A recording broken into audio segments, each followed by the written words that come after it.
2018, c'est un numéro hors série. Et Attends, aujourd'hui, on va Jean-Jacques. traiter du cancer du sein, du cancer de l'utérus, du cancer de la prostate à nouveau. Jean-Jacques, Oui, désolé. En fait, il faut que tu... Ah, enregistrement en cours. Donc Oui, c'est j'ai bon. mis, j'ai pardon. mis. Oui, Ok. Bon, bah voilà, c'était pour te dire que t'es animateur dans la salle. d'accord, très bien. Ok, merci. Avec plaisir. À bientôt. Donc l'enregistrement est lancé, hein, je pense. Ça y est? Oui. Oui, oui, c'est D'accord, bon. très bien. Bien, donc je déclare la séance ouverte aujourd'hui pour un atelier de médecine du samedi 16 juin 2018. Et nous allons traiter aujourd'hui à nouveau du cancer du sein, du cancer de l'utérus et de la prostate, puisque ça se ressemble. Et nous traiterons également d'un autre sujet qui concerne les métaux lourds et les intoxinations et intoxinations, pas les intoxications, les intoxinations. Euh, donc je vais vous partager déjà le document.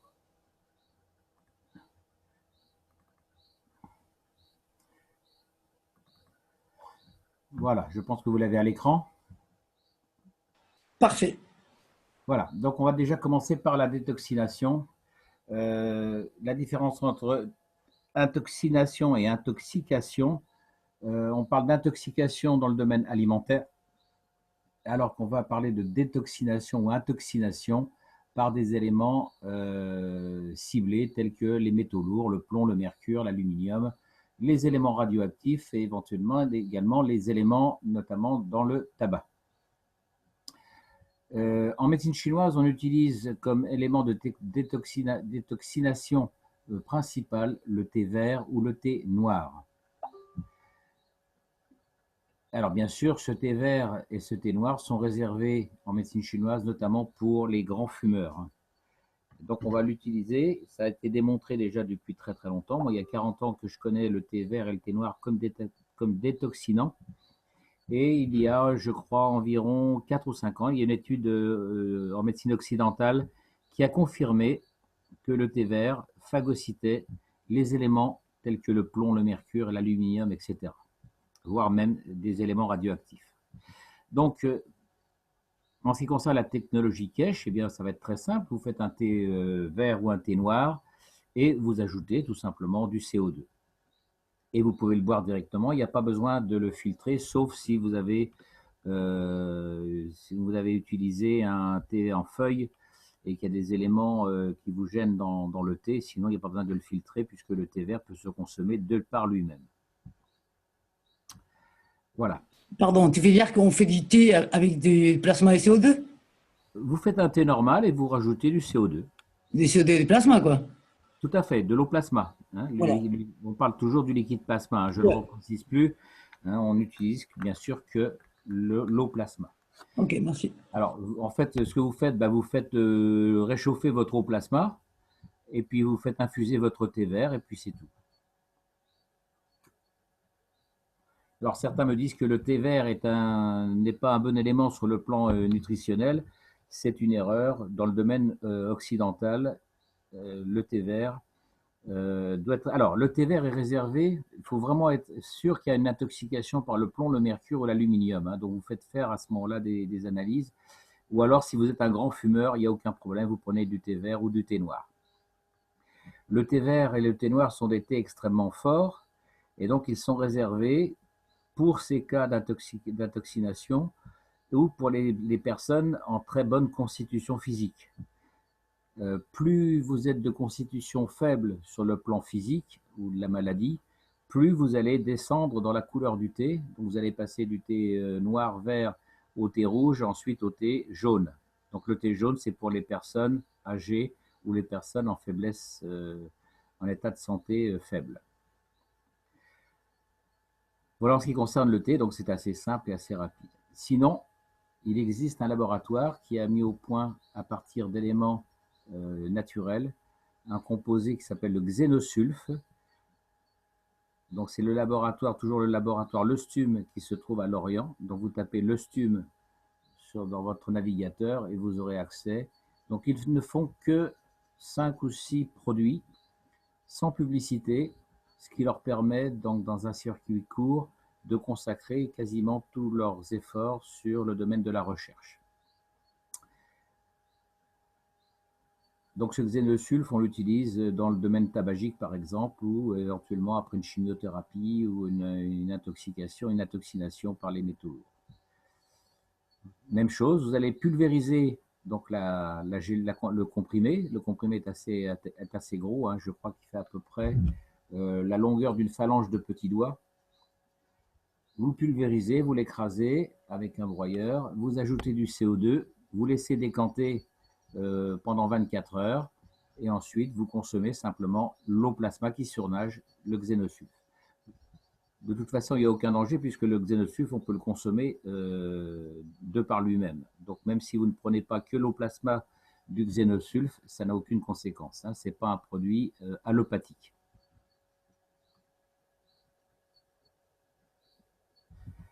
Donc ça, c'est un traitement qui doit être poursuivi environ entre 15 jours et 1 mois, parce que les détoxinations sont assez longues. Est-ce qu'il y a des questions concernant la détoxination?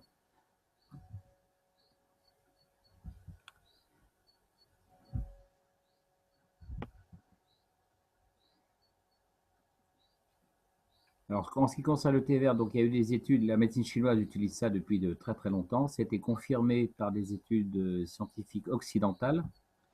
Et en ce qui concerne les produits de détoxination, il n'y a que le xénosulfe qui a fait l'objet d'études, à ma connaissance, sérieuses.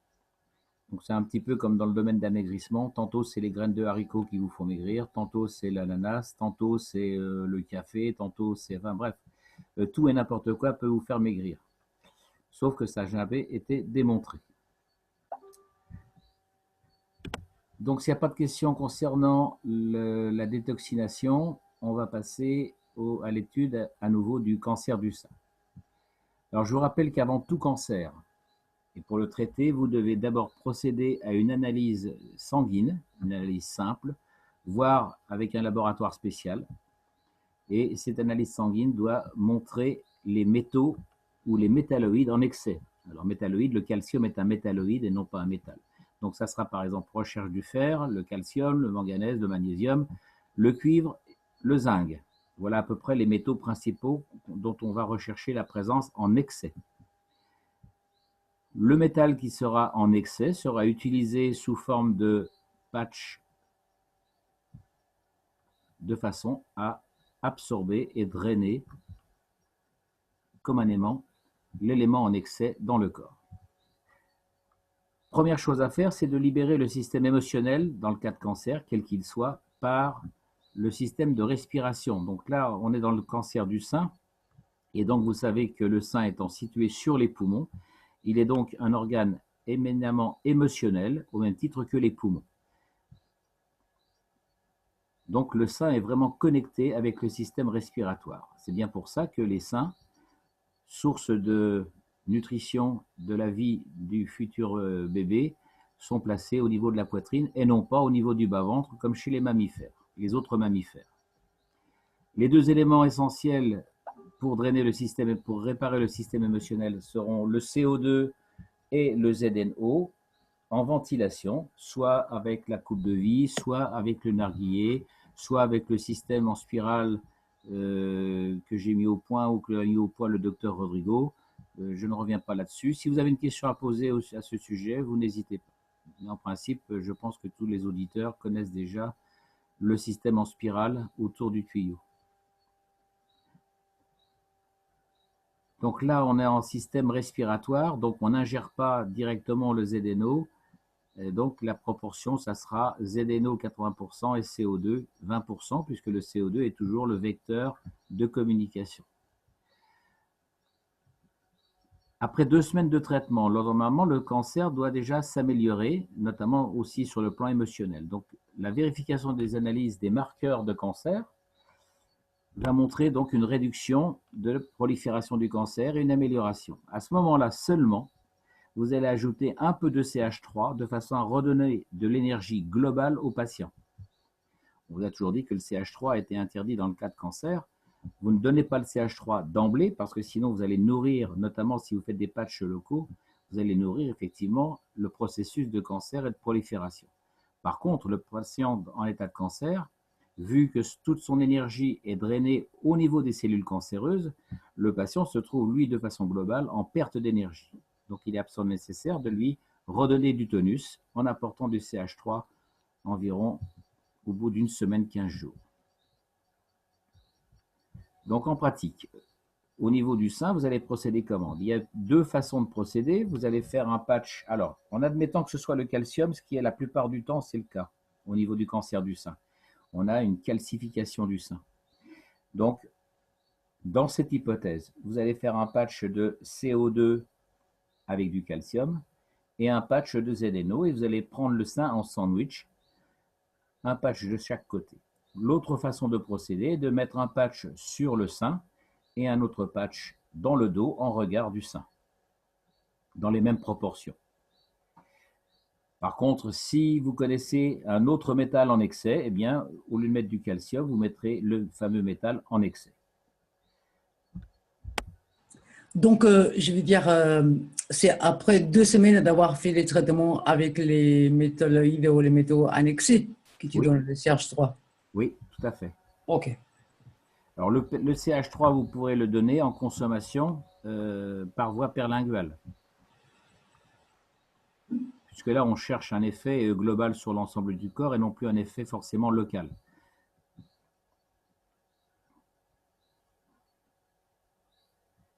C'est OK? Oui. D'accord. Alors, on va refaire un petit peu la physiologie et la façon dont le cancer du sein se développe. La plupart du temps, c'est qu'en tant que femme, la personne ne veut plus reproduire le même conflit qui s'est produit entre sa mère et elle, ou encore entre sa propre mère et sa grand-mère. Donc c'est un problème de relation mère-fille, et donc d'une façon à ne pas reproduire ou ne pas retomber dans ce processus que la personne considère comme néfaste pour elle, eh bien elle va opprimer son sein en tant qu'appareil nourricier d'un futur bébé potentiel, et elle va donc calcifier le sein de façon à ce qu'il soit inutilisable pour nourrir un éventuel bébé. Par conséquent, donc, le calcium va être pompé par les os adjacents du sein, au niveau de l'omoplate, clavicule, les côtes, voire même l'épaule. Et donc, étant donné que le système lymphatique est produit au niveau, pas produit, est très dense au niveau des aisselles et en dessous du sein, eh bien, la lymphe est chargée du transport du calcium. Et donc, ce calcium va être pompé à partir via le circuit lymphatique qui est très riche au niveau de l'épaule, des côtes, de l'omoplate, avec une perte de calcium au niveau de ses os. Donc ça s'apparentera à une forme d'ostéoporose, voire d'ostéosarcome. On a de cette façon le même processus de développement en ce qui concerne le cancer de l'utérus ou certains fibromes. Donc là, on est dans un processus toujours de relation mère-fille, donc de façon à supprimer une éventuelle procréation, eh bien, on va avoir le développement d'un cancer de l'utérus avec une densification en calcium au niveau de l'utérus, ou une prolifération. D'où va venir ce calcium? Eh bien, essentiellement au niveau du bassin, mais surtout au niveau de la tête fémorale et du fémur. Donc, dans tous les problèmes de cancer, des problèmes de lymphome, où la lymphe est en cause, l'endroit où vous allez appliquer le traitement sera le fémur, puisque c'est le fémur qui représente l'usine principale de fabrication du système lymphatique, des globules blancs.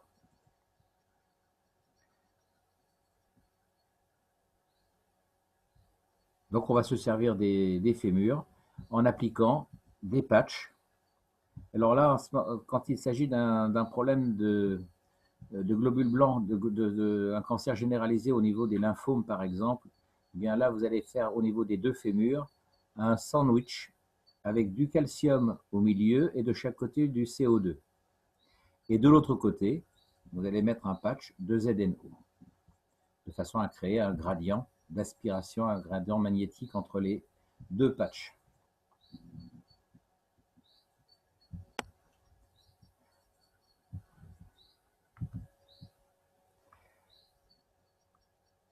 Maintenant, si vous faites des réacteurs, ou alors si vous faites des unités de santé, là on va parler des réacteurs, puisque maintenant je pense qu'il faut se mettre à faire des réacteurs au niveau de la santé. Vous allez utiliser 3 réacteurs de CO2 avec du calcium. Au niveau, donc vous allez faire un triangle à plat autour de la poitrine. Et vous mettrez un réacteur de ZNO au niveau de la tête et un réacteur de CH3 au niveau des pieds. Donc le ZNO va être là pour traiter le travail, le système émotionnel au niveau de la tête. Une question. Et Oui. ces 3 réacteurs de CO2 et calcium, tu les fais exactement pareil ou tu fais Oui. un peu avec l'autre? Non, tu les fais. Alors, on peut faire plusieurs variantes, puisqu'en fait, il s'agit de créer une interaction entre le CO2 et le calcium. On peut faire, par exemple, un CO2 pour 2 calcium ou 2 CO2 pour un calcium. Ouais, comme ça, c'est circularé, quoi. Hein? Voilà, par exemple, hein, puisqu'on va créer en fait le champ principal. Alors, après, on peut, si on veut affiner, je vais vous le faire en dessin. Euh, alors, où est-ce qu'il est mon petit à noter? Voilà. Donc, si vous voulez, par exemple, vous allez faire ici un premier réacteur, un deuxième réacteur et un troisième réacteur.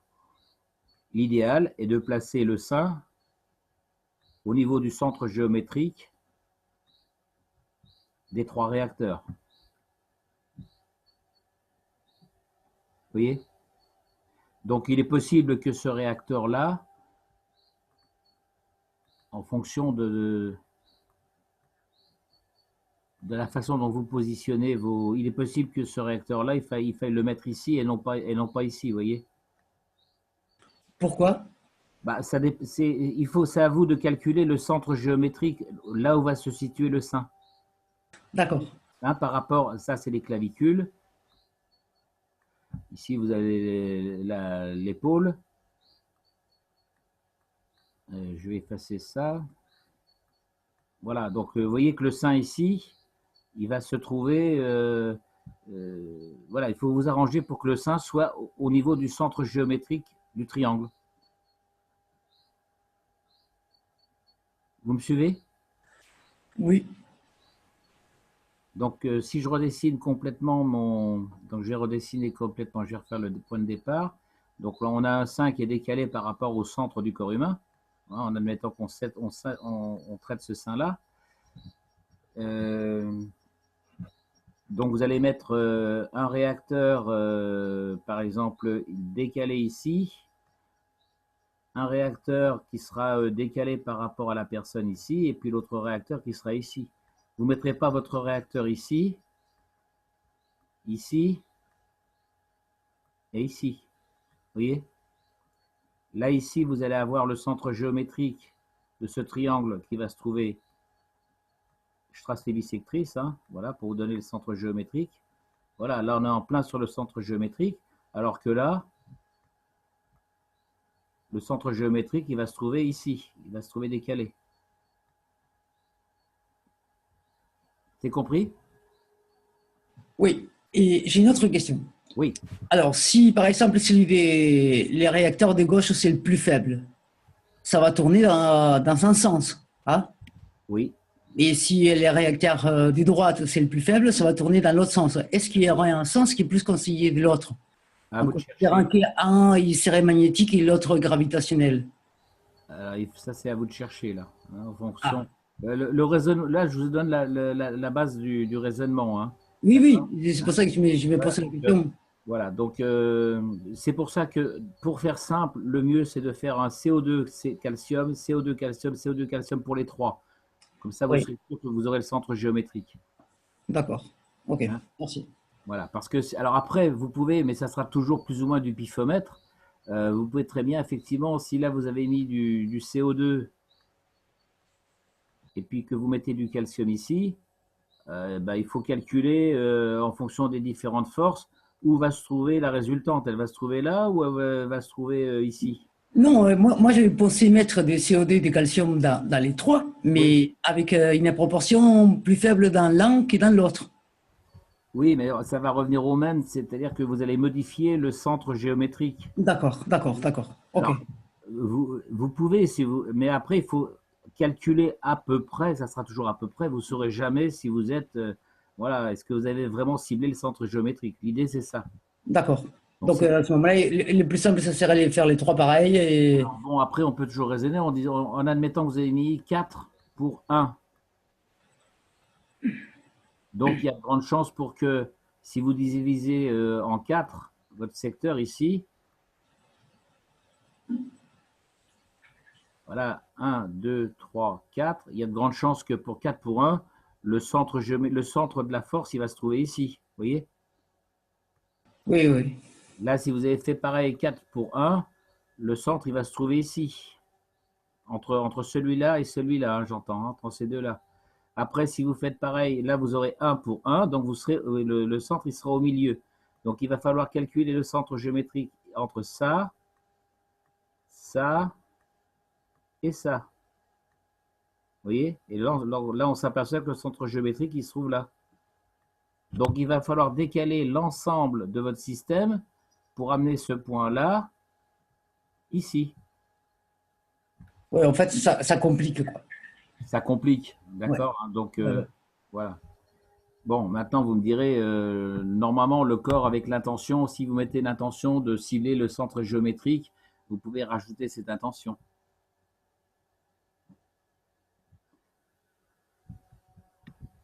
Voilà, donc ça, c'était pour être puriste sur le plan du calcul, si vous voulez, hein.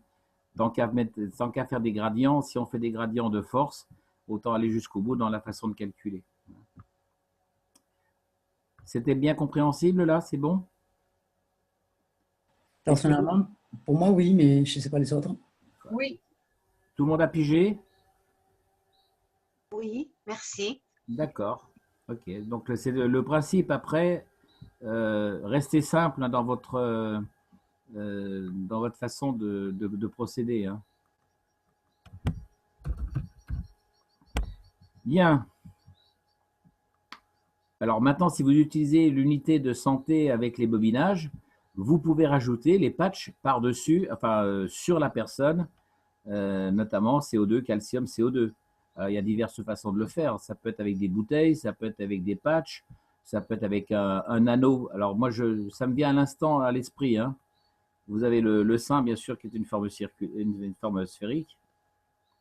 Et donc, vous pouvez très bien ajouter autour du sein un anneau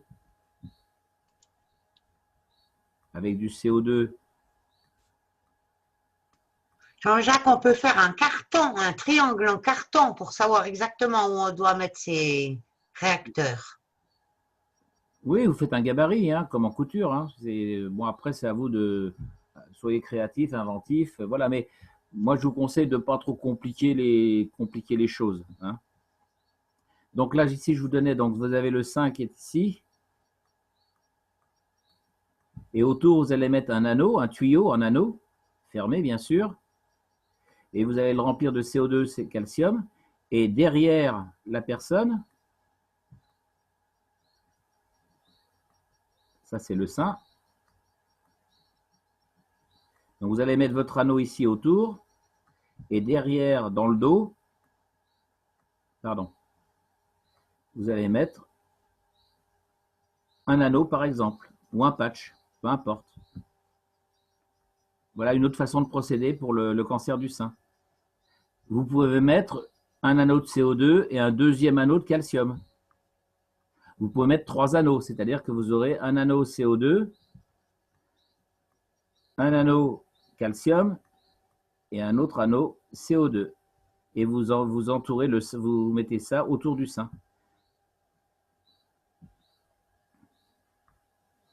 Voilà, c'est une idée qui vient de m'arriver à l'instant. Voilà. Moi, en ce qui concerne le domaine médical, j'ai peur de rien dans la création de l'invention, hein. Donc, Voilà, il y a beaucoup de gens qui ont des craintes, qui me demandent toujours est-ce que je peux faire ceci, est-ce que je peux faire cela. À partir du moment où on a compris le principe que le calcium devait être en sandwich entre deux CO2, vous pouvez même rajouter le CO2 avec le ZNO et de faire qu'un seul patch, enfin une seule application.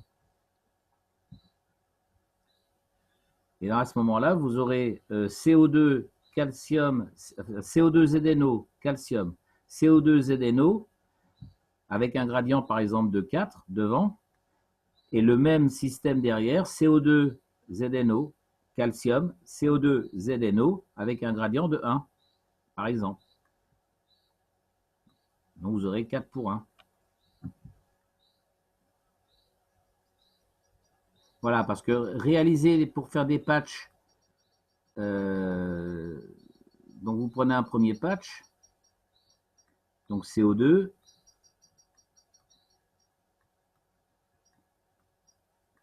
CO2 ZNO. Par-dessus, vous allez rajouter, le patch ici de calcium, et puis vous rajoutez un autre patch par-dessus pour prendre en sandwich le patch ici de calcium. Donc de profil, ça donnera ça sera le calcium et le patch. Voilà, les deux patchs de chaque côté, CO2, ZNO, et au milieu le calcium. Voilà. Ce système-là me semble pas mal du tout, hein, je pense. Voilà, ça c'est à vous de voir avec le matériel dont vous disposez. Hein. Jean-Jacques, Oui. ces 3 pages que vous mettez en sandwich, est-ce que vous mettez en gradient le CO2 devant et derrière? Et j'ai pas compris ta question, Nguyen. Puisque vous avez en sandwich 3 pages. Oui. Un page de CO2 et ZNO dehors et un milieu, c'est calcium. Oui. Ces 2 pages de CO2 et ZN. Oui, c'est deux. Il y a les gradients entre les deux? Non, pas forcément. Mais puisque si on met gradient, c'est la direction où on peut même diriger le flux de plasma. Tu veux dire entre les devants et l'arrière?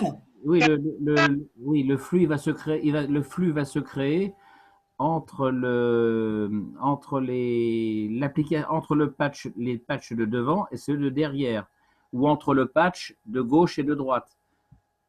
C'est 4 pour 1. Oui, par exemple. Non, alors je recommence. Ici, là, vous allez mettre un patch, le sandwich, CO2, calcium, CO2. Et derrière, vous allez mettre simplement du ZNO, par exemple. Donc, vous allez avoir un gradient. Voilà. D'accord? Vous pouvez aussi faire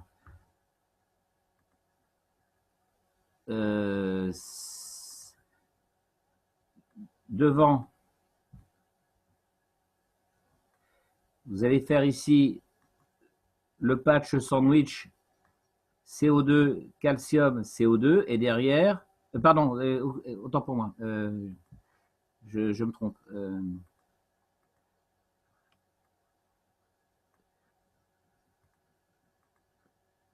Vous allez, donc ça c'est votre sein, vu de face.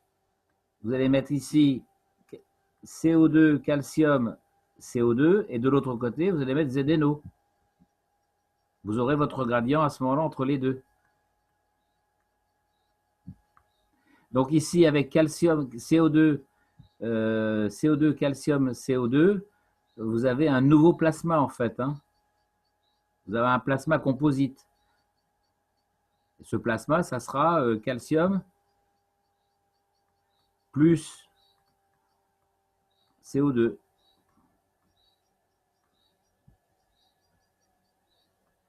Donc vous calculez les masses atomiques par rapport au zinc, vous aurez un gradient.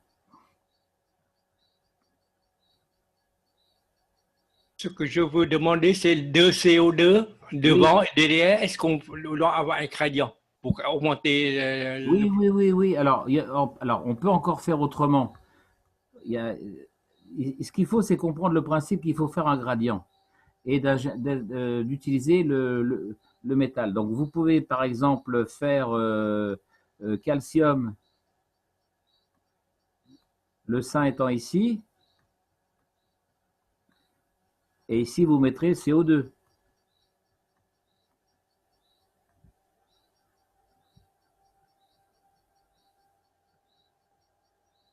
Vous aurez un gradient de toute façon. Donc là, vous mettrez CO2 ZNO, par exemple.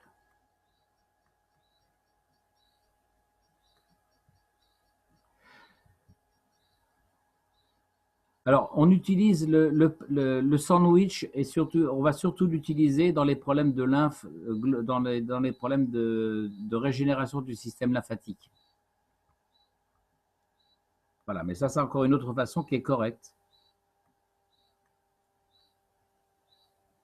Si vous faites, par exemple, vous utilisez ce schéma-là, vous pourrez mettre, par exemple, CO2 devant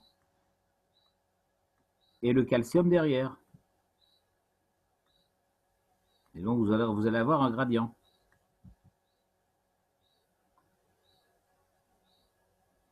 Donc là, c'est toujours CO2 ZNO. Hein. Voilà. Voilà une autre façon de procéder. Et là, votre intention,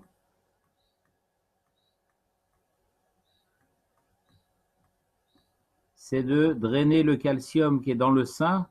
On le voit très bien sur les radios de cancer du sein. Hein. C'est plein de petits points blancs, plein de des milliards de points blancs qui sont des points de calcium. Votre intention, c'est de drainer le calcium.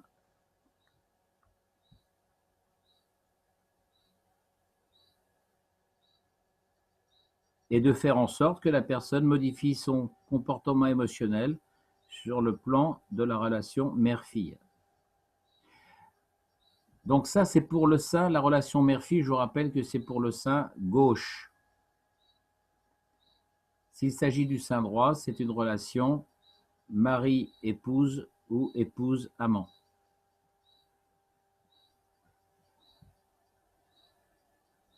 Voilà, ça c'est le principe, vous voyez, c'est toujours un principe de gradient avec le calcium qui est la plupart du temps en cause et d'obtenir un gradient de façon à absorber le calcium. Voilà, donc il y a différentes façons de procéder. Donc les histoires de gradient de 4 pour 1, c'est pas forcément utile. À partir du moment où vous avez fait des mélanges, vous êtes sûr d'avoir un gradient de force. Hein, utilisez les masses atomiques. Hein. Oxygène 15, 15 et 15, 30. Carbone 12. Et le calcium, c'est 40. Donc vous savez que là, ici, vous avez la plus forte masse atomique par rapport au calcium, vous avez un gradient. Donc il est bien évident que plus le gradient sera élevé, plus vous aurez une facilité de transfert.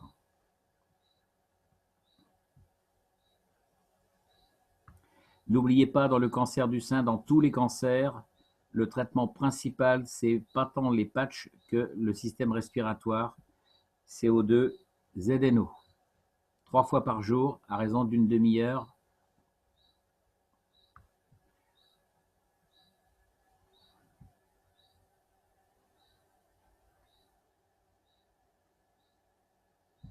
Là, ici, je vous ai mis les cerceaux autour du sein directement en application locale, mais vous pouvez utiliser les cerceaux si vous ne voulez pas faire l'ensemble du système avec les 9 anneaux. Vous pouvez mettre simplement un premier anneau ici, un deuxième anneau et un troisième anneau juste au niveau du sein et de la poitrine.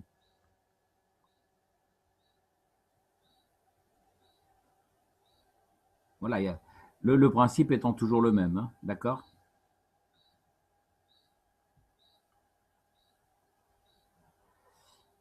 D'autres questions au sujet du cancer?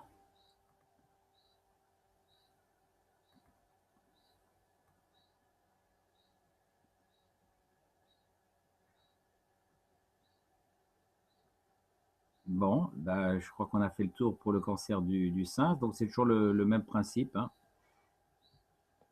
Donc, surtout, faites bien faire vos analyses avant le cancer, de façon à, notamment à faire cette recherche d'excès de fer. Il y a une pathologie qui consiste à avoir un excès de fer où les gens, on est obligé de leur faire une saignée pour drainer l'excès de fer au niveau du sang, avec des problèmes notamment au niveau de l'estomac. Dans ce cas-là, on va utiliser bien sûr des patchs au niveau de l'estomac, au niveau du système digestif, pour drainer l'excès de fer avec le CH3.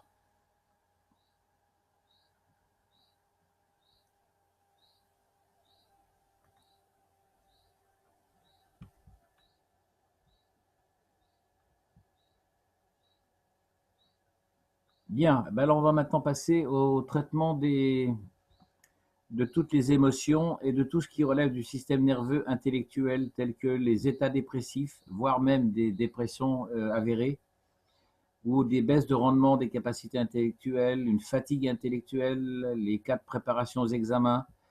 C'est un traitement que je vous donne, que j'utilise depuis une vingtaine d'années, avec des résultats qui se font connaître en l'espace de 4 jours. Si en 4 jours, vous n'avez pas de résultat, à ce moment-là, il faut éventuellement modifier soit la posologie du traitement, soit éventuellement envisager un autre traitement. Donc, il s'agit d'utiliser ce que j'appelle le Carochil, notez-le bien. Il est toujours fabriqué par le laboratoire Le Stum qui se trouve à Lorient. En 4 jours, la personne doit retrouver ses capacités intellectuelles et son énergie mentale en 4 jours. Alors, selon la gravité du problème ou l'intensité du problème ou l'ancienneté du problème, vous allez faire un traitement d'attaque qui peut être de 2 comprimés par jour. Donc, ce sont des comprimés qui font à peu près cette taille-là. Donc, c'est assez gros. Ça a une consistance un petit peu terreuse. Donc, même principe. Vous allez, donc, le traitement, ça sera une gélule le matin. Enfin, c'est pas une gélule, c'est un comprimé. Et le matin et le midi. Vous ne donnez pas le soir, sinon la personne ne va plus dormir, hein, puisque ça reconstitue l'énergie.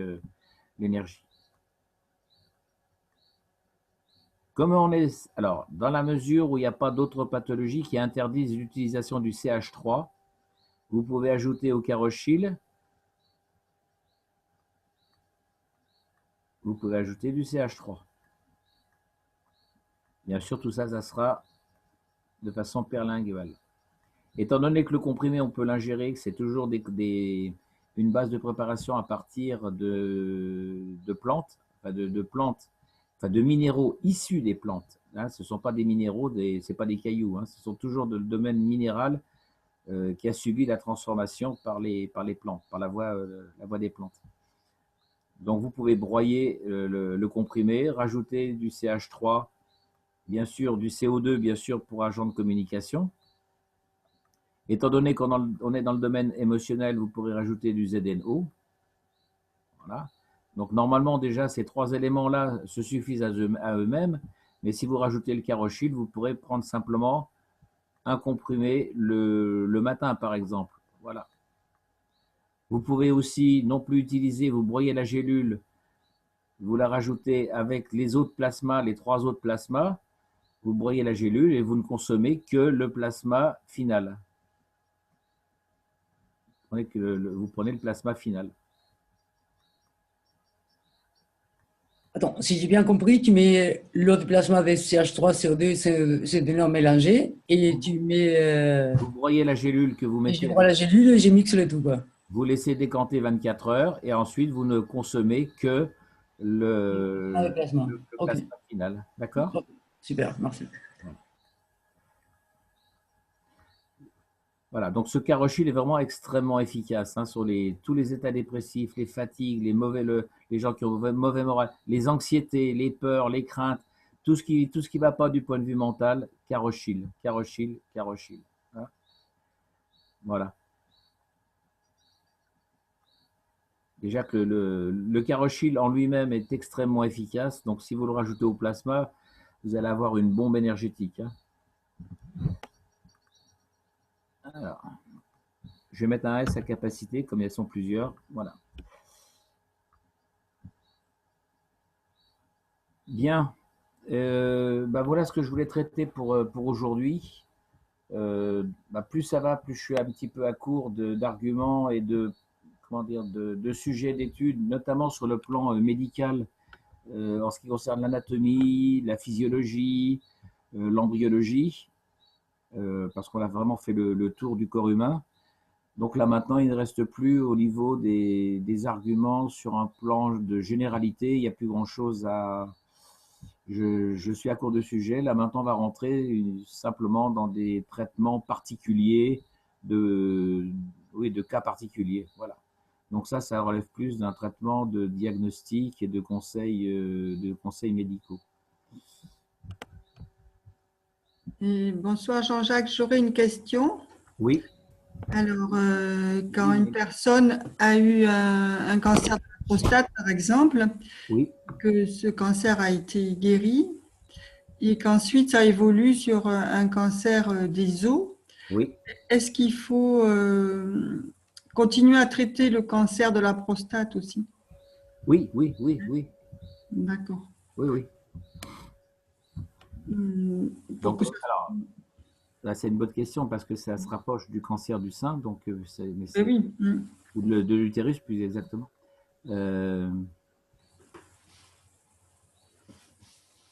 Donc le principe est le même que par rapport au cancer du sein, sauf que l'application va être modifiée, hein. Donc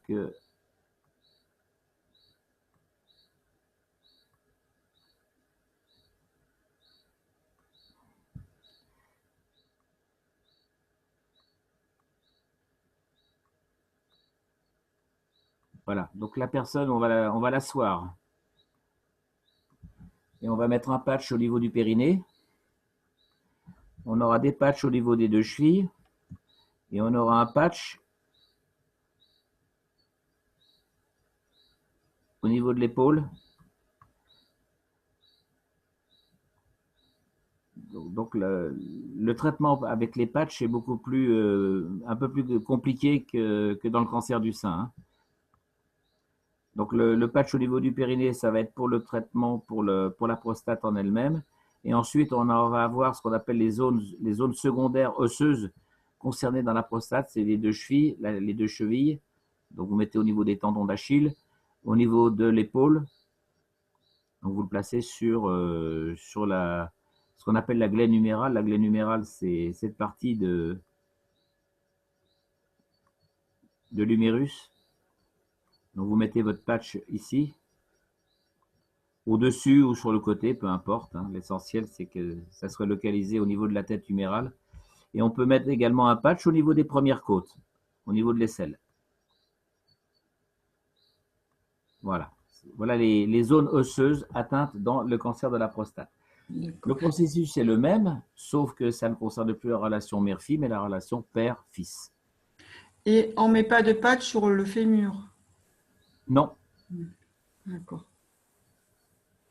Et c'est toujours les mêmes patchs, CO2, ZNO et calcium, hein? Oui. Ouais. Et le CH3, vous le rajouterez que à partir du moment où vous avez une régression.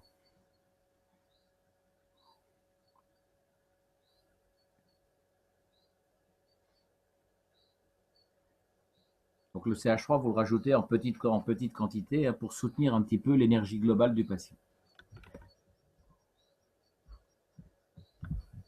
Alors, dans le cas des lymphomes, donc là, on va considérer que ça, c'est le fémur et non plus l'humérus.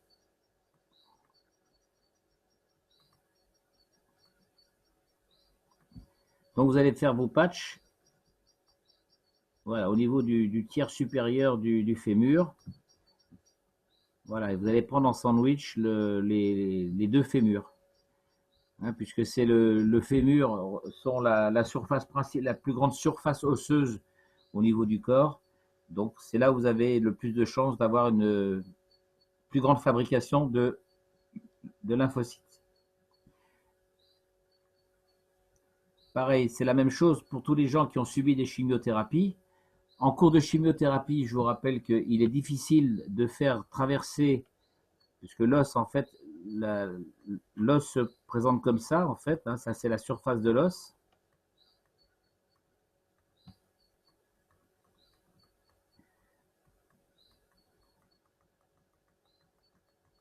Et vous avez ici ce qu'on appelle des micropores, par lesquels vont arriver les globules blancs. Ça, c'est un vaisseau lymphatique qui va donc pénétrer à l'intérieur vers la moelle jaune. Mais au cours de la chimiothérapie, vous avez des globules blancs qui sont tellement gros qu'ils ne peuvent plus passer la lumière périostique. Donc, une fois que la chimiothérapie est terminée, à ce moment-là, vous pouvez mettre en action le travail des patchs pour régénérer, retravailler le système de fabrication et de correction des globules blancs.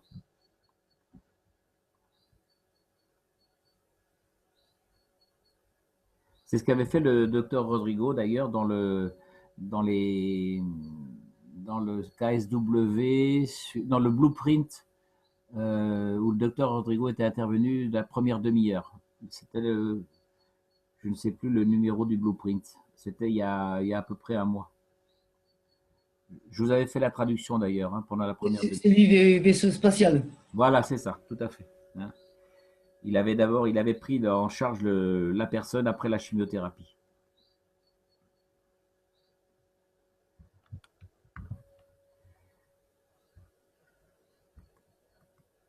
Question.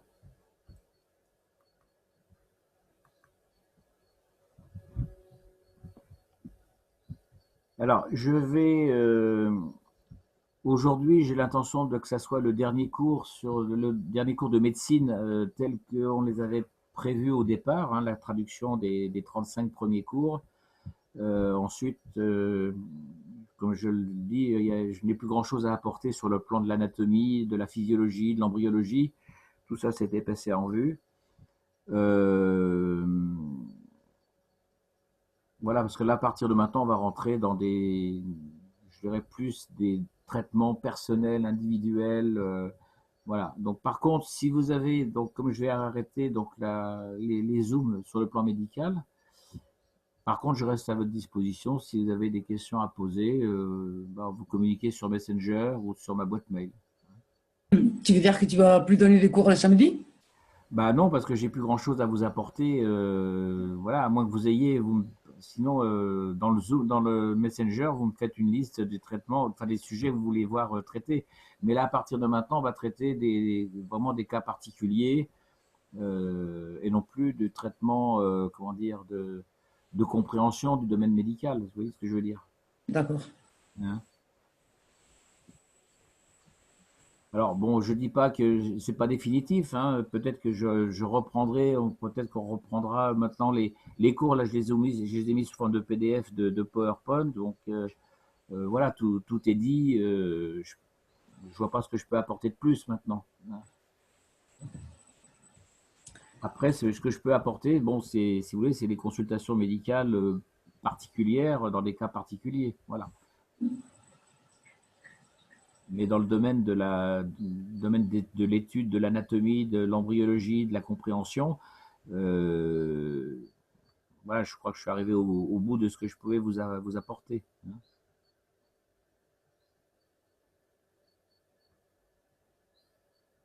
Oui, Jean-Jacques, j'aurais une question. Là, ma mère souffre beaucoup de diverticules, elle a même des vertiges assez souvent de plus en plus. Et je ne sais pas trop comment m'y prendre en fait. Des diverticules au niveau intestinal? Oui.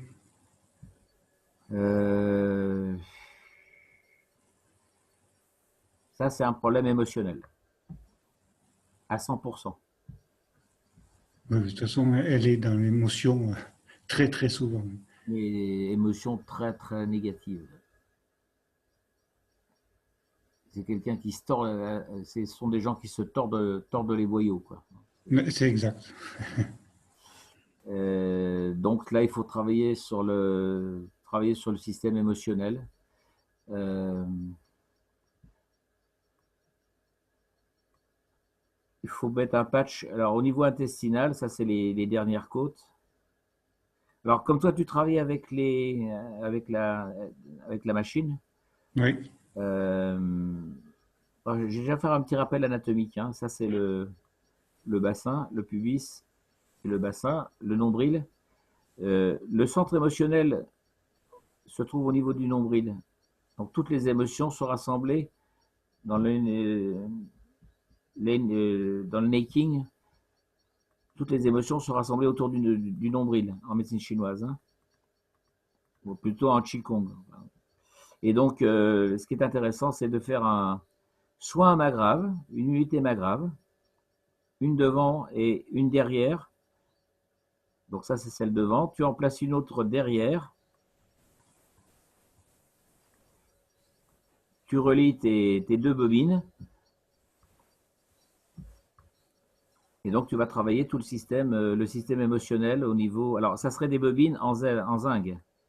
On en a parlé l'autre jour par téléphone, hein, d'accord? ouais. C'est l'occasion de faire des bobines en zinc et bien sûr, de les connecter, une devant, une derrière. Donc, bobine double, hein, bien sûr, toujours le même principe, hein, Mhm. de façon à travailler le système émotionnel, hein.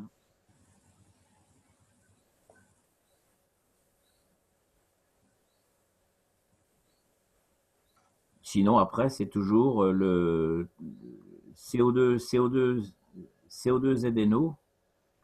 Alors là, ici, je suggère de le faire avec les bobines de zinc parce qu'on est vraiment dans le contexte émotionnel, hein.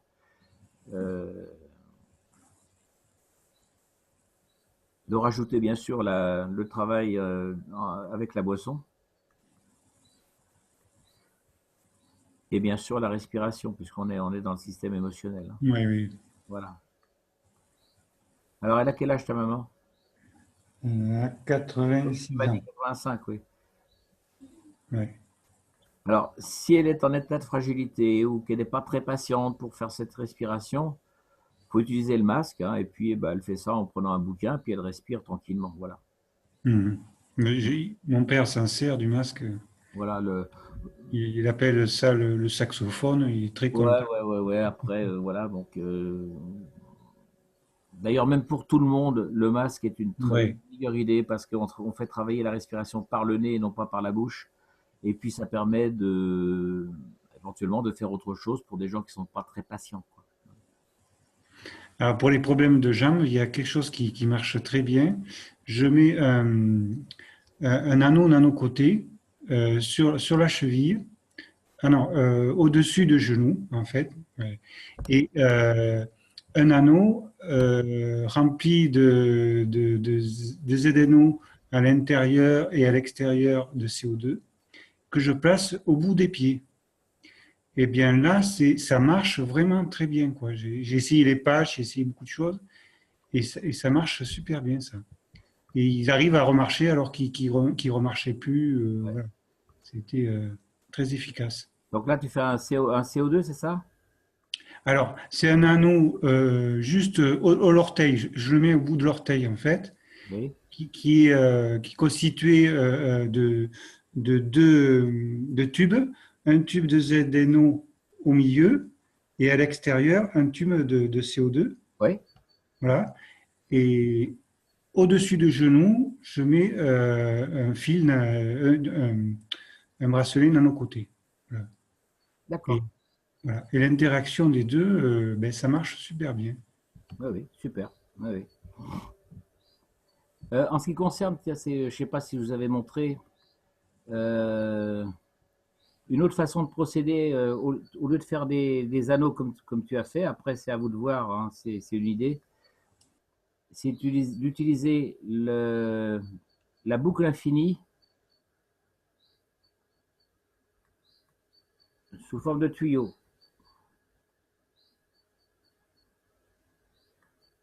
Et vous passez la jambe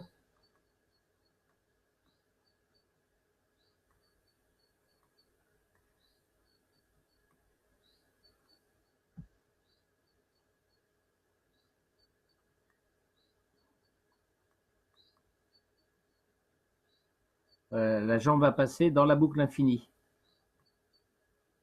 Vous voyez ce que je veux dire? Oui, ah ouais, ça va être super ça. Voilà, essayez, voir si c'est différent. Bon, c'est pareil, hein, quand il s'agit de la main, bah, vous faites une boucle infinie.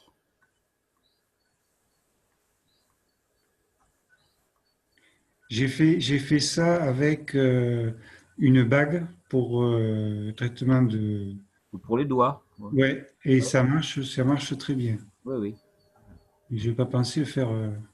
Donc en fait, ce que vous faites, hein, vous faites alors faut prendre un grand cercle, hein, et puis le cercle, bah, vous le torsadez pour en faire un 8. Voilà, c'est tout simple. Mhm. Après, bon, ça peut être un système un peu plus compliqué, hein. Vous prenez deux cercles, vous achetez des croisillons sur Internet, des croisillons en plastique, et donc vous aurez un système vraiment circulant. Parce que là, ici, vous avez votre croisement, là, il va se superposer ici, hein. Alors que là, vous aurez un croisement, un vrai croisement pur. Voilà. Donc sur Internet, ils vendent des croisillons en plastique, ils ont cette forme-là.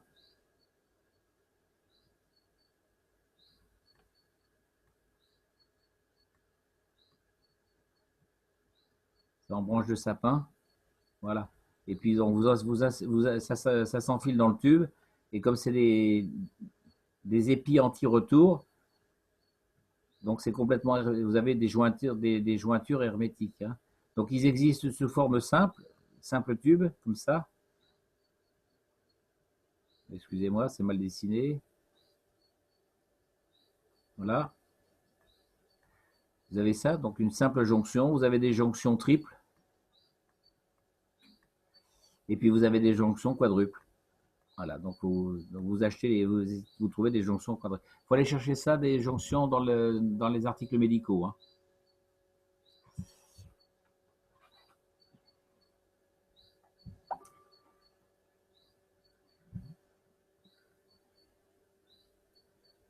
Voilà, donc pour ceux qui réalisent les appareils de santé, n'oubliez pas que si vous avez pour ceux qui démarrent les appareils de santé, quand vous travaillez dans le domaine émotionnel, vous utilisez non pas des bobines en cuivre, mais des bobines en ZNO, en zinc, pardon. Oui, justement, on s'est demandé pour les fils de zinc, tu as un tuyau, toi? Pour des fils de zinc, Oui. alors vous allez sur Internet. Alors il y a un site qui fait tous les métaux possibles, hein. Je ne sais plus lequel c'est, vous cherchez, il y en a qu'un qui est en France qui fait ça. Ok. J'en ai trouvé un aussi qui faisait ça, mais c'était vendu au 5 mètres, mais très très cher, quoi. C'est pas donné. Ouais. C'est pas donné. Oui, c'est l'idée de 5 mètres, j'ai encore un pour parler avec eux parce que quand je vais commander, il ne s'est passé rien, quoi, tu vois. Ouais, non, c'est pas donné, hein, effectivement.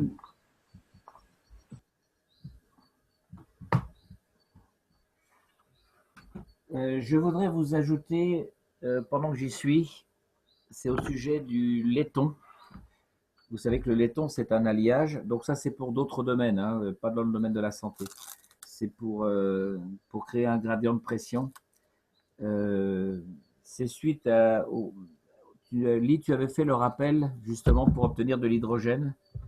Oui, en fait, c'est un mélange des zinc et du cuivre, non? Voilà, mais ça peut être d'autres métaux et avec des proportions qui ne sont pas toujours les mêmes. Donc le laiton, il y a plusieurs laitons.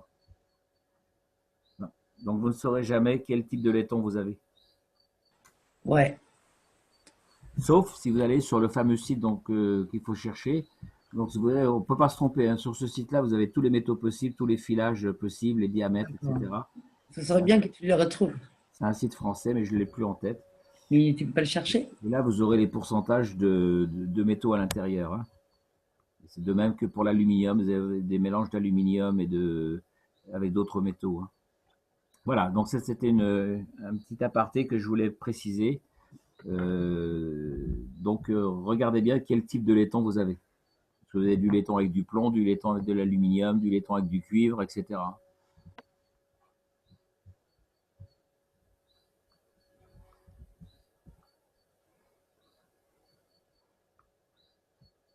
En ce qui concerne l'hydrogène, vous savez que quand vous faites du nanoplaquage avec la soude caustique, vous avez une libération d'hydrogène dans votre bac. Ouais. Donc, vous faites du nanocoating, vous créez une cheminée et vous récupérez votre hydrogène.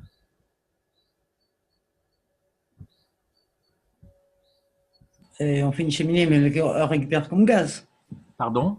On la récupère comme gaz, alors. Tout à fait. Mais si nous intéresse les gaz.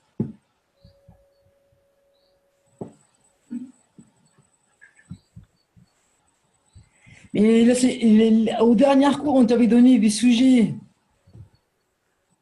Peut-être que je ne sais pas où tu les arranger, mais on t'avait donné des sujets. Il y avait une femme qui voulait que tu parles de je me souviens quelle maladie, et moi je t'avais posé aussi des trucs, mais moi je m'en souviens plus déjà.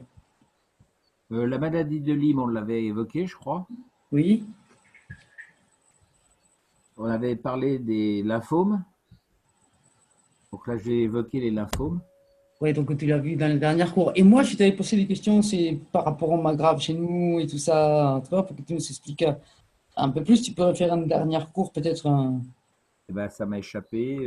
Ça t'a échappé, mais tu as dû le marquer quelque part. Parce que moi, la question concrète, là, je l'ai plus. Euh,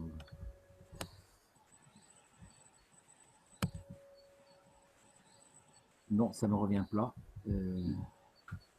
Bah, à part cette dernière question là dont tu parles, Lee, et que je ne me souviens plus, mais sinon, je pense avoir évoqué tous les sujets. Non, mais c'est par rapport au maghrave dans les corps humains, quoi, tu vois. Et développer un peu plus là-dessus, quoi. Ah oui, d'accord. Tu vois, dans ce sens, on pourrait faire un dernier cours au 2, au 3. Hein.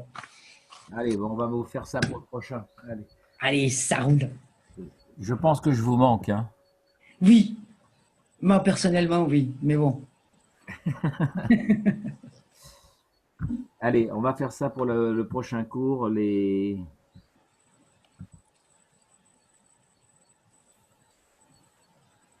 réacteurs, en fait. Hein. Voilà, les réacteurs. Ah, super.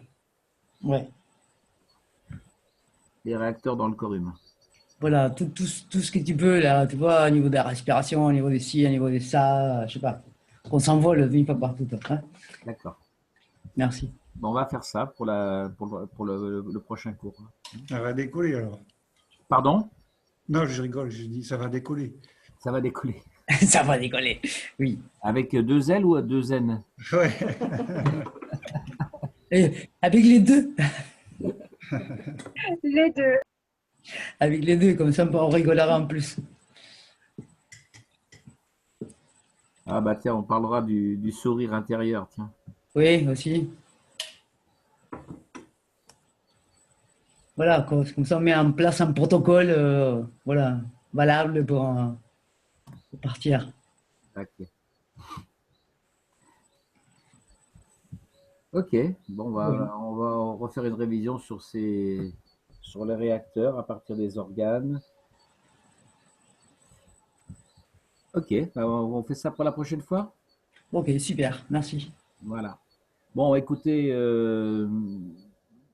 là, c'est pareil, les cours, là, maintenant, on va les réduire à 1 heure simplement, 1 heure de cours, plus bien sûr les questions.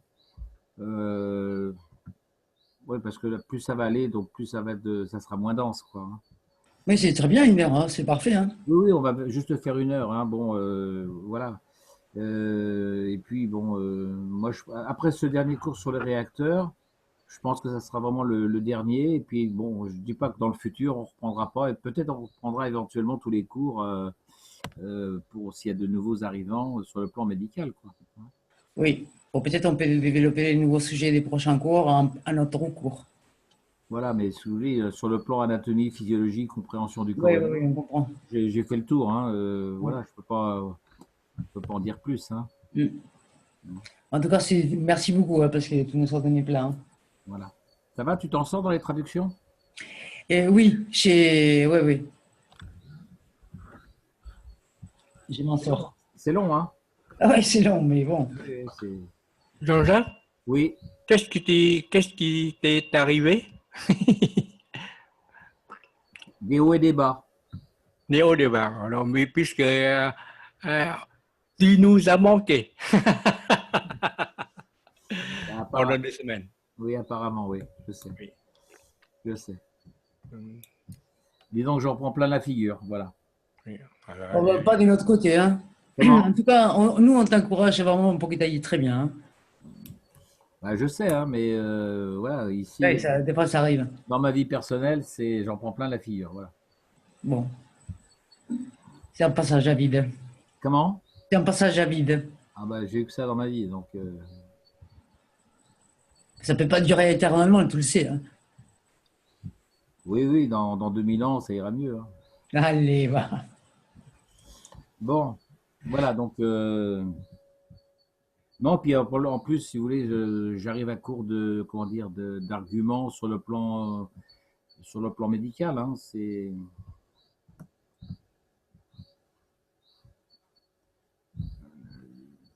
En tout cas, de ce que tu nous as parlé aujourd'hui, une autre fois aussi, tu avais un texte comme ça où tu avais écrit des maladies, des trucs comme ça.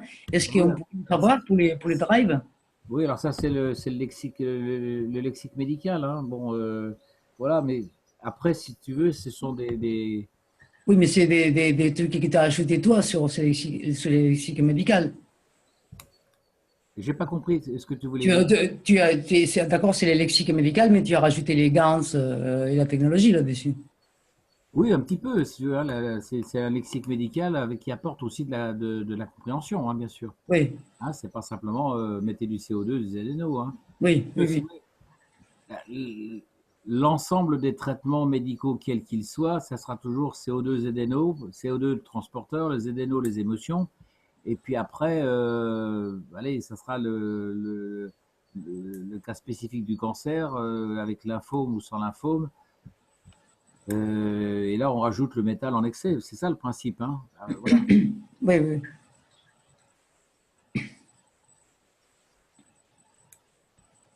Alors, il y a une chose, j'ai écouté le dernier, c'est le 225, je crois, Oui, où Kesh parle de l'âme jumelle.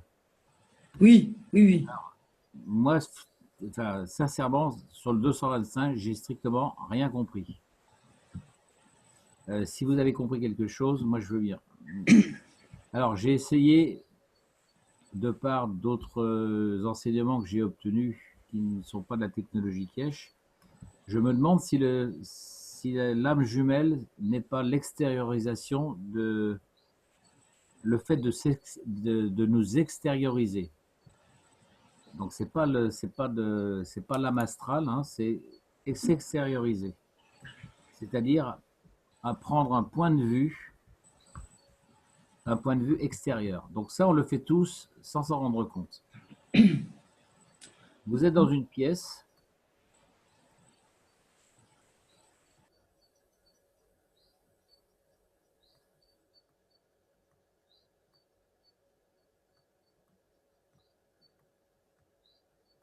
Alors,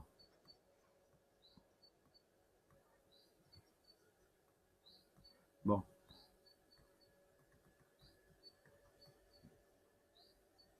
voilà.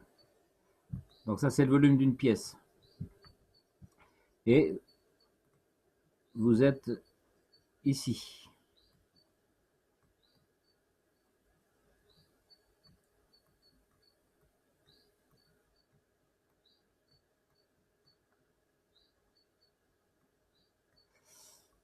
Votre âme est ici.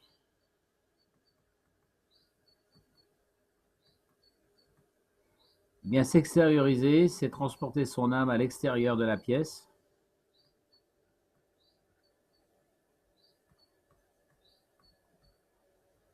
Et observer. Donc vous êtes, alors on pourrait dire en imaginaire. En fait, c'est pas de l'imaginaire, hein. C'est-à-dire que vous, vous faites comme si vous étiez à l'extérieur de la pièce et vous regardez ce qui se passe dans la pièce et vous allez voir votre âme. Donc votre âme jumelle, pour moi, c'est ça. Moi, de ce que j'ai compris, c'était un peu comme si, je sais pas, entre guillemets, dans l'univers, on aurait laissé un point fixe, tu vois, avec cette âme jumelle, Bah, et l'autre, il aurait voyagé jusqu'ici, et c'est genre, comme ça, il sait que, oui, s'il doit partir, quand il doit partir. Hein. alors, l'autre possibilité de l'âme jumelle, ça serait, donc on considère qu'on est ici. L'univers, je vous l'ai montré sous forme de la rosace, hein, avec les, comment, non, avec toutes les, Oui, oui, une espèce de fleur de vie, là, je m'en souviens, oui, de ce la coup. fleur de vie, hein, d'accord? Ouais. Ah, la barbe. Donc la fleur de vie ici, avec, donc c'est tous les protons en fait, hein, les protons de l'univers. Et donc cette âme, ça serait ça, et notre âme serait ici. Donc l'âme jumelle, c'est l'aller-retour entre. Voilà, c'est les points qu'il a là dans la rosace qui relient l'âme à nous, quoi. Ben, ça c'est l'âme universelle, hein. Et oui, mais on a dû laisser un point là-dedans, quoi, pour y pouvoir retourner. Sinon, on ne pourrait pas retourner. Voilà, et c'est tout, voilà, l'âme jumelle, en fait, c'est ce fameux. Alors, on a ça en anglais, on ne l'a pas en français. C'est au niveau de la conscience, en fait, hein. C'est l'aller-retour entre notre âme ici et l'âme globale de l'univers, enfin, de l'unicos, en fait. Oui, Voilà. Et donc, je vous ai dit que le proton, lui, voyage, il informe l'univers, sauf que l'univers, lui, va revenir non pas en ligne droite, mais il revient avec un temps de retard. oui, en plus, un rêve avec des codes, il faut déchiffrer, quoi. Hein. Donc l'âme jumelle, ça serait ça, quoi. Mais bon, c'est une supposition, hein. Ouais. Pour moi, c'est plutôt ça, mais peut-être c'est ma compréhension. Hein. Oui, mais c'est pas clair, hein, ce qu'il a expliqué. Bon, il y a une âme jumelle, d'accord. Bah oui, mais d'où elle vient, qu'est-ce que c'est? Mais par contre, toi, tu parles anglais et tu peux intervenir dans les cours, tu pourrais quand même y creuser un peu plus. Hein. Oui, mais ça, c'est dans les cases, dans la traduction, tu veux dire? Non, je veux dire, d'aller dans un cours, aller dans les 128, je sais pas quoi, il posait la question, quoi. Oui. Par rapport à l'âme jumelle qui s'explique un peu. Ouais, j'ai peur parce que des fois, j'ai peur d'être saignant. Donc, T'as peur? C'est pas grave. j'ai peur d'être saignant. Enseignant, c'est-à-dire. Saignant, bah, Ah, saignant, oui, oui, oui, saignant, mais voilà, tu prends quelques pilules ouais, non, carottes avant, tu vois, un truc comme ça, lumineux, que tu laisses je tranquille. suis un peu, je suis pas toujours très fin quand j'interviens des fois. Mais tu pourrais l'être. Ben, ouais, mais j'aime bien des choses précises. Là, pour l'instant, j'ai l'impression qu'on nage dans le vide, dans le vague. C'est pas, ça me plaît pas, quoi. Voilà, Oui. ça me plaît pas. Ça fait 4 ou 5, ouais, 2, 3 mois que pour moi, il se passe rien, quoi. Il se Oui, passe oui, moi rien. moi aussi, je fluctue, quoi, mais quand même, j'ai toujours ces buts. Moi, je vois des gens qui posent des questions et je réponds, et puis ils sont ah oui, c'est super bien, ah oui, d'accord. Mais Et- il n'y a rien de compréhensible, rien. oui, oui, je Ça sais, reste dans le flou, quoi. je Donc, sais. moi, je Mais veux bien. peut-être que si tu poses une question très précise et il part sous les branches, tu pourrais la Alors, ramener. soit la question est mal posée et Cash, il n'a rien compris à la question et puis bah, il part dans son truc à lui. Oui, C'est plutôt l'impression que ça me donne. Parce que les gens en anglais ne posent pas la bonne question. J'ai souvent cette impression-là. Donc, bah, les gens, ils partent dans un. Pour moi, c'est un délire. Et puis, bah, Cash, bah, il répond comme il peut à côté de la plaque. Voilà. bon, alors tu lui verrais poser une question. Allez, vas-y. Une ou deux ou trois. Nous, ça nous aiderait aussi. Hein. Bah, la question, c'est quoi l'âme jumelle? Voilà, c'est tout simple. Voilà, mais par exemple, tu peux lui poser ça et selon sa réponse, tu creuses encore. Voilà. Et puis, faut le pousser dans ses retranchements. Et voilà, mais toi, tu peux le faire. Ah, bah oui, parce que moi, je ne vais pas le lâcher si je m'y mets, hein.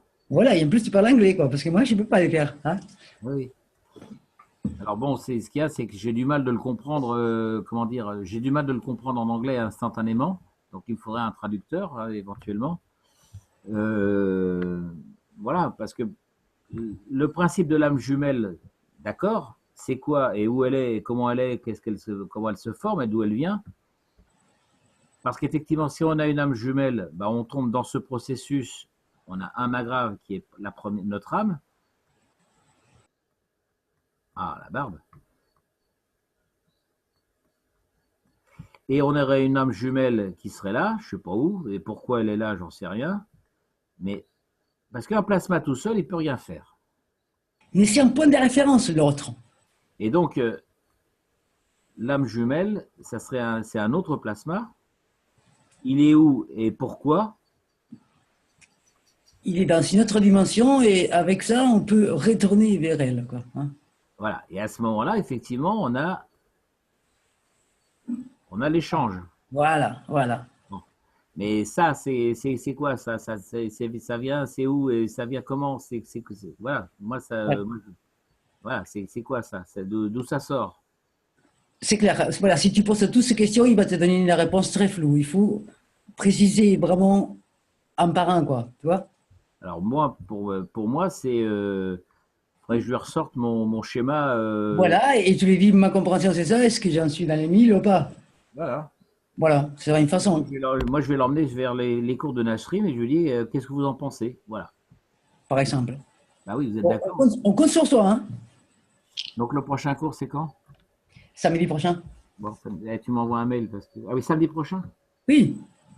Non, et les prochains cours de cash, je ne sais pas, il y en a tous les jours. Ah oui, bah voilà, Dans n'importe lequel, tu poses la question, quoi. ouais. Et samedi prochain, tu nous réponds. Allez, on va faire ça. L'âme jumelle. Oui, bonsoir. Oui, Salut, Corinne. C'est Corinne, bonsoir. oui, Corinne. Ouais, pour moi, l'âme jumelle, enfin, de la façon dont je la vois, non pas à travers Kesh, mais comme je peux la concevoir, si tu veux, dans l'absolu, ça serait plutôt un split, quelque chose qui aurait splitté et qui serait parti en deux. On vient du même, soit du même neutron, soit du même, tu vois. Enfin, pour moi, c'est un split. Alors, Mais la jumelle, normalement, oui, c'est ça, c'est la même divisée en deux, là, hein. Enfin, pour moi, c'est ça.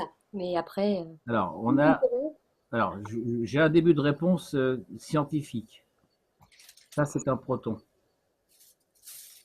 Voilà. Et normalement, on a le proton, on a un deuxième proton. Et quand un proton est en relation avec un deuxième proton, eh bien, ils maintiennent leur lien indéfiniment. Donc, je pense que c'est là quelque chose à ce niveau-là qu'il faudrait que je lui pose la question.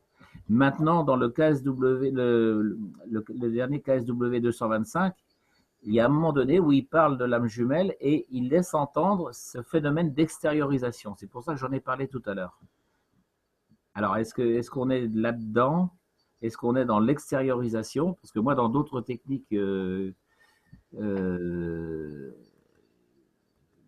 l'extériorisation est extrêmement importante. Voilà. Il faut qu'on extériorise. Après, est-ce qu'il ne parle pas d'une âme jumelle sur la Terre, comme on peut parler de l'âme de l'homme et de l'âme dans l'incarnation? Est-ce qu'il n'y a pas une âme jumelle sur la Terre et une âme jumelle, tu vois? Il n'y a pas deux, à voir plusieurs, hein, dans des dimensions différentes, si on peut, dans des paliers différents, tu vois ce que je veux dire? Oui, mais enfin bon, dans la technologie cache, il n'y a pas de réponse. Enfin, c'est pas clair. Voilà. Donc, on peut toujours évoquer par rapport à chacun ses démarches spirituelles. On va peut-être tous avoir des réponses différentes. Donc, ça ne nous avance pas grand-chose par rapport à la technologie cache. Ben, je te parle de lui, quand il parle, si tu veux, Oui, de l'âme d'extériorisation, il parle peut-être de cette âme jumelle d'incarnation sur la Terre, puisqu'il parle de deux âmes, toujours dans la oui, technologie oui, cache, oui. de l'âme de l'homme et de l'âme de la physicalité. Il aime bien, voilà. Donc peut-être que l'âme jumelle, pour lui, il y a l'âme de la physicalité plus l'âme de l'extériorisation. Toujours ça sur le plan terrestre, hein, je parle, hein, sur le plan de l'incarnation. Oui, oui. Qui ne serait pas l'âme jumelle telle que nous on la conçoit, voilà. Enfin, voilà, c'est possible, c'est flou, il y a plusieurs interprétations. Moi, je n'ai pas trouvé mon compte. Hein. Voilà. Ouais, c'est pas très clair, c'est Alors, vrai. il est bien évident que dans le système solaire, il semblerait qu'on ait la Terre et qu'on a la Terre jumelle. On a le Soleil, on a un deuxième Soleil. Alors, voilà, et on a un deuxième Soleil ici. Donc, voilà, est-ce que c'est là-dedans qu'il faut aller chercher? Mais bon, il y a un problème de physique à ce niveau-là, au niveau je sais pas, des plasmas, des protons, la division avec les électrons. Il y a quelque chose qui m'échappe là. Voilà. Ouais, puis deux, ça fait pas. Moi, il faudrait trois pour qu'il y ait quelque chose de cohérent. Parce qu'il y a. Mais la de troisième, ça serait le l'homme créateur. quelque chose, si tu veux, et il faut qu'en regard, il y ait deux autres choses similaires pour créer la troisième. Donc, pour créer un soleil, il faudrait qu'il y ait deux autres soleils qui créent un soleil. Et pour l'être humain aussi, tu vois? Bah, je sais pas. C'est voilà. Moi, c'est rien qu'au niveau de la physique, que ce soit la physique actuelle ou la physique du plasma, je sais pas. Voilà. J'aimerais bien qu'il nous explique tout ça, quoi. Donc, quand tu regardes l'Infinity Loop, déjà, tu as les deux en interaction, et au croisement, à l'intersection des deux, tu crées un troisième plasma, n'est-ce pas? Oui, oui, oui. Voilà. Et donc, c'est en ça que je dis, ça fonctionne forcément, enfin, pour moi, hein, ça fonctionne par trois. Et le soleil, il en a deux autres qui créent ce soleil-là. Et peut-être, pourquoi pas, deux âmes jumelles qui créent celle-ci, quoi, tu vois, enfin, Oui, mais bon, ça reste flou, hein, ouais. Voilà. Moi, ce principe-là d'avoir deux entités pour qu'elles puissent fonctionner et échanger l'une avec l'autre, voilà. et surtout, en créer une au milieu, pour moi, hein, Jean-Jacques. À Oui, oui, l'intérieur. non, bien sûr, là, on a l'interaction ici, hein.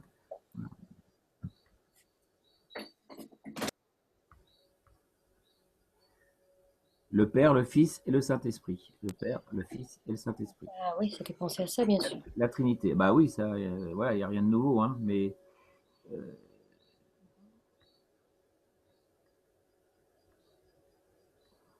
bon, je vais essayer de poser la question dans une de ces interventions. Et après, si ça se trouve, à chaque fois, c'est une façon différente d'expliquer toujours la même chose. Ah, mais ça, c'est trop facile, hein. Si Kesh donne oui, si Kesh donne une technologie aussi avancée, il n'y a que lui qui peut donner la vraie réponse. Voilà. Moi, j'en suis là. Parce que la plupart du temps, quand tu regardes toutes les religions, enfin tous les fondements, hein, je ne parle pas de ce qu'ils en ont fait, mais tous les fondements, c'est juste pour dire une seule chose. Il y a un grand développement autour et c'est tout la même chose. Parce que quand tu comprends réellement une chose, quand tu l'intègres, tu la comprends dans toutes les religions. Oui, mais, Et dans une technologie aussi. oui, mais là, on n'est plus dans la religion, on est dans la science. Donc, c'est là où ça me pose un problème. Bien sûr, hein, dans tout ce que tu dis, tu as raison. Oui, oui. Et que je parle de religion, je peux parler de spiritualité. Hein, c'est pas, je ne veux pas bloquer dans une doctrine, on est bien d'accord. Hein, c'est parce que je mets un mot comme ça dessus par habitude.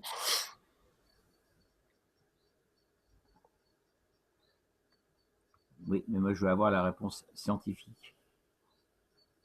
Et moi avec. Bah oui, on est dans la science, donc je veux avoir la réponse de la science,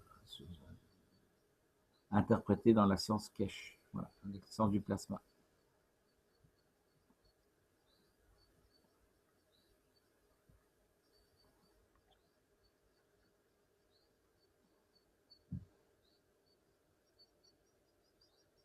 Donc je vais poser la question, hein, voilà, et s'il me donne une réponse floue, je dirais c'est bien flou tout ça.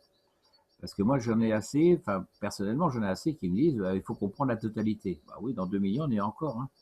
Elle va me dire bah oui, mais faut le temps d'ingurgiter la connaissance. Bon, admettons.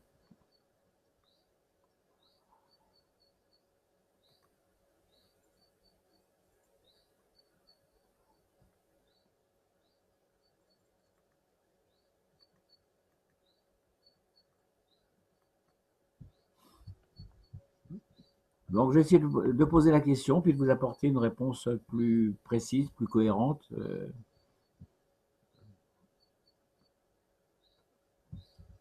Ça me plairait bien. Bah, nous aussi, J'ai lu un livre, Jean-Jacques, là, Comment? où c'est qu'il parle d'un double. J'ai mis le lien, là, si vous voulez regarder un peu. Ça explique, voilà, j'ai mis un peu qu'est-ce que c'était. J'ai lu ce livre qui parlait justement qu'on avait tous un double. Le livre de qui? C'est un livre de Pierre. Garnier, là. Garnier. Garnier Mallette. Ouais, Garnier Mallet. Oui, ça je connais ça. J'ai lu ce livre et ça peut peut-être nous donner quelques explications qui seraient. Oui, mais ça, bon, je les connais, mais moi je veux les explications de Kesh. Voilà. Ah ouais, d'accord.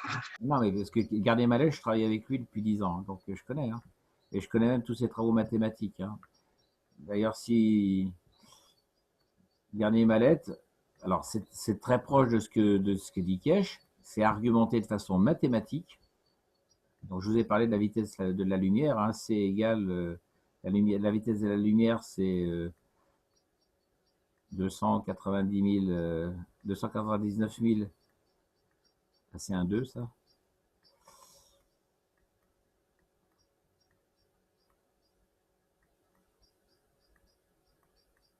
Kilomètres secondes. Mais en fait, la vitesse supralumineuse, c'est C7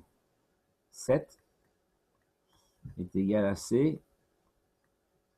C0, c'est la vitesse de la lumière, multiplié par... Alors là, il y a plein d'autres facteurs qui vous fait que la lumière elle devient supralumineuse. Donc c'est énorme comme vitesse. Voilà. Donc ça, c'est la vitesse dans la matière. Et ça, c'est la vraie vitesse. Voilà. Et donc, Garnier-Mallette nous dit que tout horizon a son propre horizon, qui lui-même a son propre horizon. Donc vous êtes le matin, vous allez dans une plaine, hein, et vous regardez autour de vous, et puis vous prenez un point à l'horizon. Maintenant, si vous mettez à ce point-là, eh bien vous allez avoir un autre horizon. Et si vous vous mettez à un autre point de cet horizon, vous allez avoir un troisième horizon. Voilà. Tout ça pour démontrer que le temps s'écoule non pas de façon linéaire, mais de façon fragmentée, en pointillé si vous voulez. Ah, la barbe. Ma souris qui marche mal. Voilà. Et donc ici, ce petit espace qui est ici représente un temps dans une autre dimension qui est beaucoup plus long que celui qui est ici. On appelle ça des portes temporelles. Ces portes temporelles se situent pendant le sommeil profond.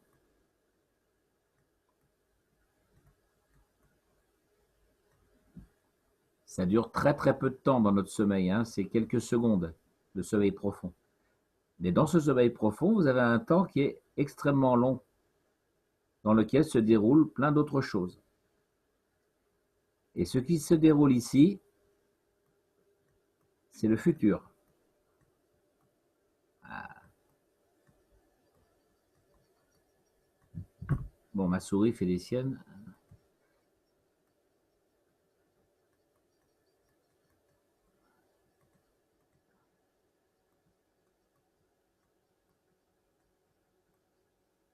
Voilà. Donc ça rejoint tout à fait ce que dit Monsieur Kesh, hein, c'est que on réalise, on crée son futur ici.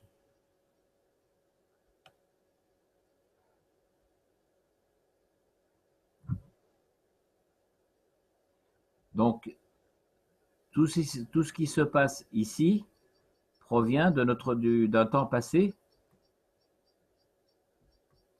Ce qui se passe ici, c'est ce qui a été créé dans le temps passé, mais que vous créez pour le temps futur. Voilà, donc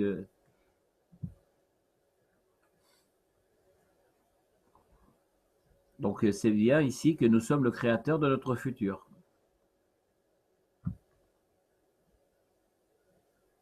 Donc si ici nous créons la guerre, eh bien nous allons créer la guerre pour le futur. Ici. Voilà, donc ça c'est Garnier-Mallette a travaillé sur un modèle mathématique qui est extrêmement précis pour démontrer justement ce que est l'alpha et l'oméga. Le serpent qui se mord la queue. Donc ce que Garnier-Mallette a démontré, ce que les Mayas ont démontré, ont parlé, ce que les Védas ont démontré, ce que les Soufis ont démontré, simplement sur le plan spirituel. Donc ce phénomène des différents horizons et de la création du futur pendant ce laps de temps, toutes les civilisations en ont parlé dans le passé, les Égyptiens aussi. Sauf que lui, il l'a démontré de façon mathématique, ce qui n'avait jamais été fait jusqu'à présent. Ou ça a peut-être été fait peut-être il y a des milliards d'années, j'en sais rien. Voilà. Mais pour notre époque de 6000 ans, ça n'avait jamais été démontré de façon mathématique. Donc lui, il apporte la démonstration mathématique de ce qu'est l'alpha et l'oméga. Voilà, donc effectivement, lisez Garnier-Mallet, c'est assez compliqué sur le plan mathématique et de la physique. Donc ceux qui sont doués en maths n'auront aucun problème. Ça fait appel aux vitesses de rotation, la force d'un moment, ou le moment d'une force plus exactement. Le moment d'une force, hein, c'est le rayon et la force vectorielle ici.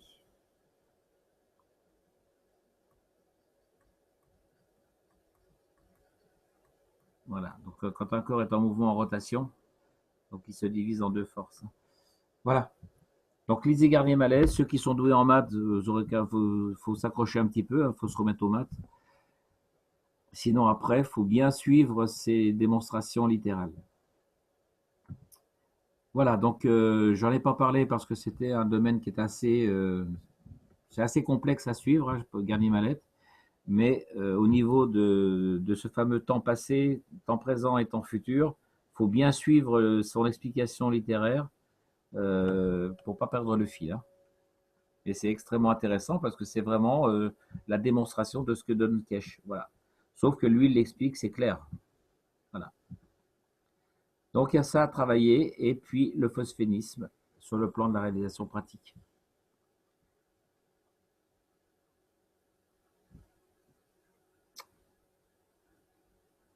C'est Raymond hein, qui m'a parlé de Garnier-Mallet, c'est ça? Non, Catherine. Catherine, pardon. Ouais. Merci, ben voilà, c'est bien d'avoir. J'en avais déjà parlé, là, je vous avais fait donner la formule de la vitesse de la lumière, justement. Donc ça, c'est la vitesse de 299 000 km/s, c'est celle dont parle Einstein. Et l'autre, c'est la vitesse supralumineuse, démontrée et calculée depuis 1998 par Garnier-Mallet. Voilà.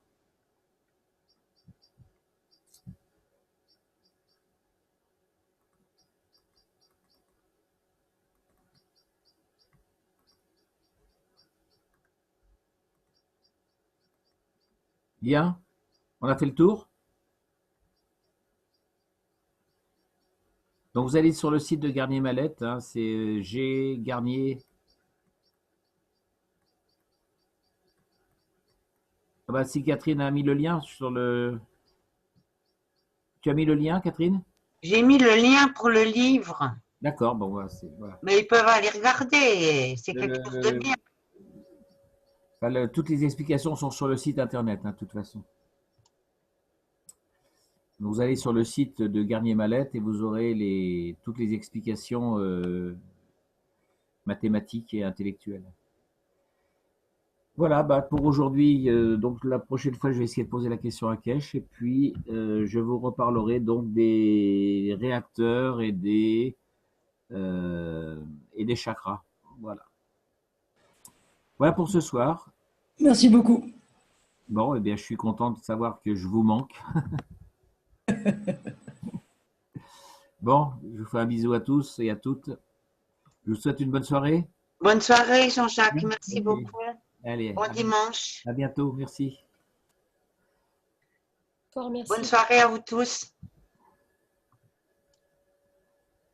Bonne soirée.